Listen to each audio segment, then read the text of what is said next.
Бланка сэрүүлгээ дуурахыг хүлээн босохдоо бэлдсэн байгаагаар кино эхэлнэ. Гэрийн үржлэгч нь орж ирэн өрөөгөө цэвэрлээрэй гэхэд та цалин авч байгаа юм чинь цэвэрлэх ёстой гэд буцаараа таксидуудан хичээлдээ явахаар гардаг. Таксийн цүнхээгийн бутны ард нуусан дугуйгаа гарган сургууль руугаа явна. Бланка найстай сургуулийн автобусанд нэг охин муухай харьцаж байхыг харан "Дахиж миний найстай битгий ингэж харьцаарай" гэж хэлчихэд явна. Дүр солигдож Бланкагийн ээж ажил дээрээ байхад үржлэгч нь залган ажлаасаа гарлаа Бланка надтай зохисгүй харьцсан гэхэд тэр уушлал гуйн түн 7 хоногийн цалинтай чөлөө өгөхөөр болоод дарын аригээ туцаад таслана. Дараагийн хэсэгт манай нэгэн гол дүр болох таксины жолооч гарах ба тэр жүжигчин байсан бөгөөд нэгэн шалтгааны улмаас жүжиглэхээ болж мөн түүний ааш зан нь нэлээд ширүүн болсон байдаг.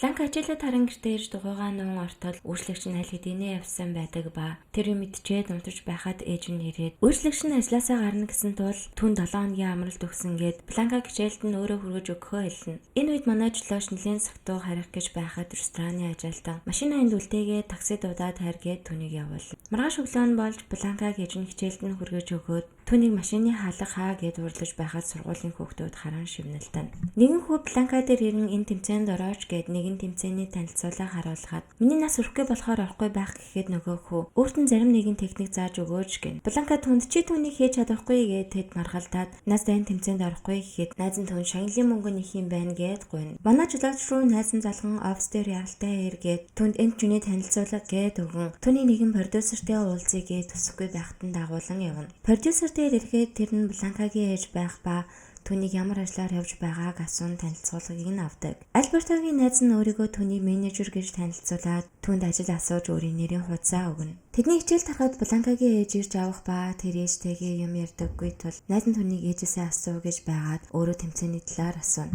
Ээж нь түүнийг дугуй унахыг зөвшөөрдөггүй тул тэмцээнд орохыг нь хориглоно. Бланкагийн аав нь дугуй унаж байгаад нас барснаас болж ээж нь түүнийг дугуй унахыг хориглосон байдаг. Тэд гэртээ ирээд тэмцээнд ороход заавал асран хамгаалагчийн гарын үсэг хэрэгтэй гэд ээж нь зөвшөөрөхгүй тул хүн хөлслөөд аавынхаа дүр тоглуулан зөвшөөрөл авахар шийднэ. Тэр ээжийнхээ машинд байсан жүжигчдийн танилцуулгыг аван хоолоогоо хувирган хэцэг хүмүүс рүү холбогдож маргааш нь жүжигчний сонгон шалгаруулалт хийхээр болно. Манай жолооч руу найз нь залган маргааш шалгаруулалттай шүү гэд түнд хаягийг нь очоорой гэд өгнө. Альберто гэртээ ирж шууд л виски уун охиныхоо өрөөнд орон түүний бичлэгийг үзнэ. Маргааш нь болж манай хэд бүгд шалгаруулалтандаа бэлдэж жүжигчид ирэн ярилцлаганд ороход манай хоёр өөрсдийгөө хүүхэд гэж мэдэгдэхгүй тул тод гэрэл асаар ширээн доор нуугдан хоолоогоо өөрчлөн хэсэг текст уншуулан шалгана. Хамгийн сүүлийн хүн нь манай жолооч буюу Альберто байдаг ба текстээ уншиж байхад манай хоёрын хоолоо өөрчлөгч нь салаад баригдчихдаг. Альберто тэднийг харан хүүхэд гэдгийг нь мэдээд шууд л урлаад явна. Альберто найз дээрээ ирэн надаар тоглоод байгаа юм уу? Хоёр жоохон хүүхэд сонгон шалгаруулалт хийж байна гэд найздаа урлана. Бланкагийн ээжийн ажил нь мөн бүтэмжгүй байдаг бөгөөд тэдний жүжигчид нь кинонд сайн тоглож чаддаггүй.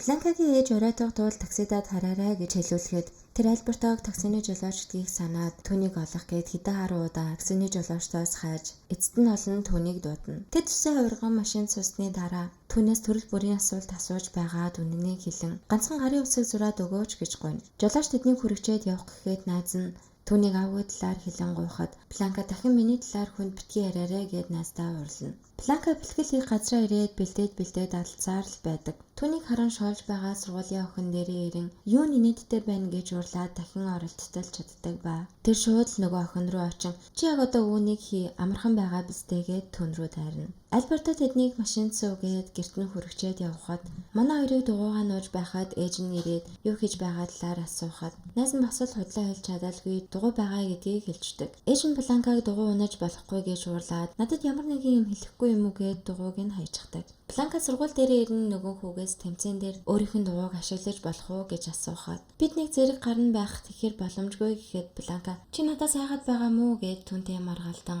түүний хамрыг зогчдог. Тэд захирлын өрөөнд дуудагдан юу болсноо хэлэхгүй бол ээж рүү чинь залгалаа гэхэд би аавыгаа дуудчихъя гэд худлаа хэлэн Альберто руу залган түүнээс гуйна. Бланка залган Альбертог аваа гэжрээ түүнтэй яран гуйна. Тэр ихэндээ зөвшөөрдөггүйж түүний гуйлтыг зөвшөөрн сургууль дээр очин захиралтай уулзан түүнд ямар шийтгэл өгөх талаар асуухад захирал түүнд 3 хоног сургуультай ирэхгүй байх шийтгэл өгнө. Бланка эрт гэртээ харж болохгүй гэж жолоочоос гуйгаад түүнд өдрийн хоол авч өгье гээд тэд хамт явна. Бланка түүнээс яагаад жүжиглэхээ болсон талаар нь асуухад тэр зөрүүлэн яагаад дугуй унах дуртайг нь асуухад Бланка шууд л урлан гараад тарсан хогийн сав болгоноо өшөглөн явна. Альберто араас нь гарч ирээд түүнийг тайвшруулан тэмцээнд ороход нь туслахаар болно.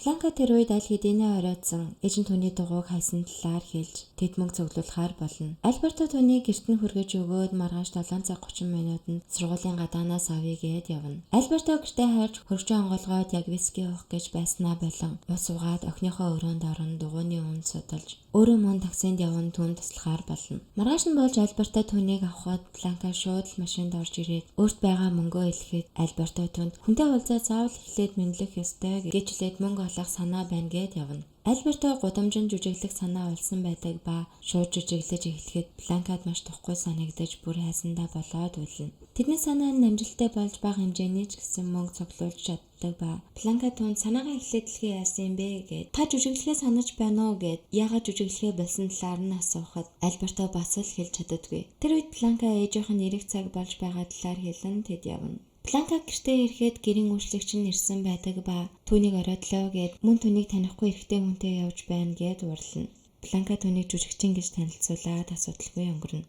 Түүнийг дөнгөж гэртээ орж ирэхэд ээж нь орж ирэх ба өөрөө идэх гэж байсан талхаа түүнд өгөөд би явж унтлаа гэхэд ээж нь түүнтэй юм ярьсанд нь маш их баярлана. Маргааш нь болж түүнийг ээж нь сургууль дээр хүргэж өгөөд өдрийг сайхан өнгөрүүлээрэй гэхэд Бланка тааж бас өдрийг сайхан өнгөрүүлээрэй гэд буухад ээж нь мөн баярлан түүнийг туслахтай хайлан түүний талаар ярилцсан. Бланка ээжигээ явсны дараа Альбертотой гудамжин жүжиглэх ажлаа хинтэр мэрэгжлийн жүжигчин шиг л байдаг. Манай хоёр өдөр бүр өөр дүр орон үзэлбэрээ үзүүлсээр байдаг. Үзэлбэрийн дараа Бланка түүнээс та хүүхдтэй юу? Та бол үнэхээр сайн хүн гэхэд Альберто түүнд тийм ээ би охинтой байсан. Тэр 2 жилийн өмнө нас барсан. Би түүнийг ажлынхаа жолоочтой явуулахад жолооч ядарсандаа машинаа барьж яваад унтсан байсан гэдгийг хэлнэ. Альберто Бланкагаас ээжигээ яагаад үзэн ядаад байгаа талаар нь асуухад ээжигээ аавынх нь үхэл буруутай гин. Учир нь аав нь ээжтэй энэ маргалдаад дугуйтайгаа гараад машин мөргүүлсэн гин. Тэр үед Альберто ээжид нь ямар ч буруу байхгүй гэд түүнийг тайвшруулна. Энэ үед Бланкагийн ээж түүнийг хичээлээс нь авах гэж сургууль дээр ирж захиралтай уулзахад тэр хичээлдээ ирээгүй 3 хонож байгаа талаар нь хэлнэ. Энэ үед Бланкагийн найз гарч ирэх таарах ба тэд түүнээс бүх зүйлийг асуудаг. Тэд Альбертогийн найзын агентлаг дээр ирээд цагдаад мэдэгдэнэ гэж сүрдүүлээд хаана байгааг нь залгана. Манай хоёр эцэст нь тэмцээндээ бүртгүүлээд дугуйн дэлгүүрт ирэн Бланкагийн авахын хүссэн дугуй нь арай үнэтэй байдаг ч Альберто түүнд туслах гээд оройн цагаар таксинд явж мөнгө цуглуулсан. Одоо энэ дугуй чинийх гээд тэд баярлан тэврэлдэж байхад Бланкагийн ээж орж ирэн шууд л хашгиран уурлаж миний охиноос ол чи тэнд юу хийсэн гээд Бланкагаас бүх зүйл чинь зүгээр үү гэд явах гэхэд чи үнийг авах гэж маш их хөдөлмөрлсөн авах хэрэгтэй гин. Тэр үед Бланкагийн ээж уурлан гараад явдаг. Манай Альберто урдын адил вискигээ угаад охиныхоо бичлэгийн үзэн уйлан сууна. Маргааш өглөө нь болж Бланкагийн ээж нь сургуульд нь хүргээд түүнтэй ярих гэхэд тэр мөн өмнө байсан шигийн ээжтэйгээ юм яриха болсон байдаг. Альбертог унтаж байхад хэсэг хүмүүс хаалгыг нь тогшоод өрөөгөөгүй удсан тул мөнгөн дүндээ тааруулан гэрээхний тогшлыг хурааж байна гэд бүр охиных нь утас болон хувцсанд нь байсан мөнгийг нь авах гэхэд Альберто мөнгө болон утсаа аваад зүгтаачдаг. Тэр замдаа найз руугаа залган Бланкагийн ээжийн ажлын газрын хаягийг аваад түн дээр ирэн өөрөө охиноо алдснаа хэлэн тэр бол үнэхээр ухаантай урам зоригтой охин. Түүний мөрөөдлийг битгий өгөө хийгээрээ. Охиноо байгаа дээр нь хайрлах хэрэгтэй тэгэхгүй бол дараа нь яг над шиг харамсан шүү гэд. Энэ бол түүний цуглаасан мөнгө гээд мөнгийг өгөөд явхад Фернандогийн захирлын түнд энэ хүн манай яг киноны дүр тохирох юм байна гэд хэлнэ. Фернандо охинтойгоо ярилцах гэж хичээсэн ч учраа олж чадахгүй хэвээр л байдаг. Тэр үед гэрээ үйлчлэгч нь түүнд өөр аргаар оролдоод үзээрэй гэж санал болгоно.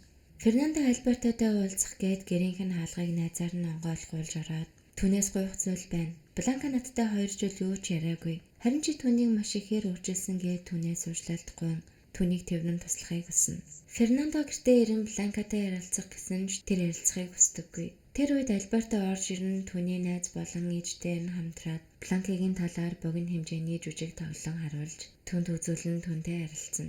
Бланкагийн ээж түүнийг ойлгодоггүй байсандаа уучлалтгүй нь тэврээд шин дугуйг нь өгөөд тэд тэмцээн рүү яаран явна. Тэднийг очиход тэмцээн эхэлсэн байдаг бөгөөд түүнийг оруулахгүй гэхэд Альберто миний охин аль хэдийнэ бүртгүүлсэн гэхэд манай Бланка түүнийг харан баярлана. Зохион байгуулагчид одоо тэмцээн эхэлсэн та хоцорсонд бол орох боломжгүй гэж дахин хэлэхэд Бланкагийн ээж тэдэн рүү уурлахад тэд түүнээс айсандаа болоод оруулдаг. Тэднийг тэмцээн болох газар руугаа орон зам дээр гарах гэтэл бас нэгэн зохион байгуулагч нь оруулахгүй хоцорсон гээд уурлана. Эцэст нь манай Бланка тэмцээндээ орж эхний хэсгийн зам дээрээ амжилттай уралдахад түүнийг дэмжиж байгаа гэр бүлийнх нь баярлан бахархана.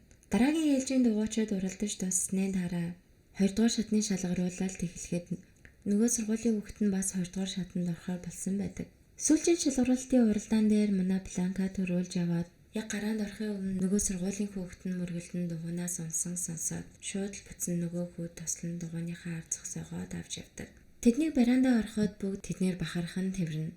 Энэ үед Бланкагийн ээж Альбертогоос дахин жүжиглэх үү гэж асуугаад Альберто "Тими би дахин жүжиглэнэ" гэж хэлээд кино маань дуусна. Энэ хүртэл үзсэн та нартай баярлалаа. Лайк болон subscribe-аар туслаарай. Мөн үзхийг хүссэн кино байвал комент хэсэгт үлдээгээрэй.